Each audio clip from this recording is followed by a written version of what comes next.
Unicorni, arcobaleni e personaggi che arrivano direttamente dal mondo dei cartoni animati. Portare il bello e la fantasia per cancellare gli imbrattamenti, l'obiettivo dell'amministrazione di Cornedo Vicentino, che ha lanciato un concorso di idee in collaborazione con l'Istituto Comprensivo di Cornedo per permettere ai ragazzi di esprimere la propria visione e versione di decoro cittadino.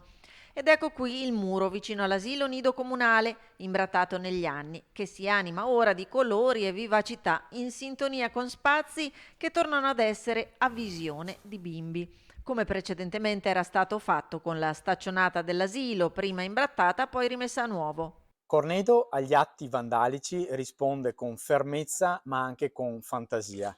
Ricorderete benissimo l'imbrattamento della nuova staccionata dell'asilo nido che grazie al senso di responsabilità dei genitori e dei ragazzi che hanno chiesto scusa, previo il pagamento e la riparazione completa dei danni, è stata sostituita.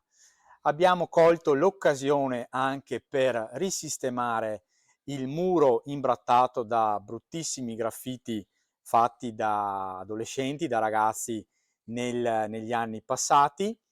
Siamo intervenuti prima con una profonda pulizia del muro grazie all'intervento del consigliere comunale delegato al decoro Pierino Zamperetti e ad un cittadino, Giannino Perin, e poi in sordina durante l'estate abbiamo lanciato un concorso di idee in collaborazione con l'Istituto Comprensivo di Cornedo Vicentino a cui hanno partecipato i ragazzi. Un contributo alla bellezza che diventa un esempio in cui ragazzi e cittadini sono coinvolti per ciò che è un bene comune. E spero veramente che questo sia un esempio per altri luoghi della città per recuperare dal degrado degli anni passati e rendere il nostro paese veramente più bello.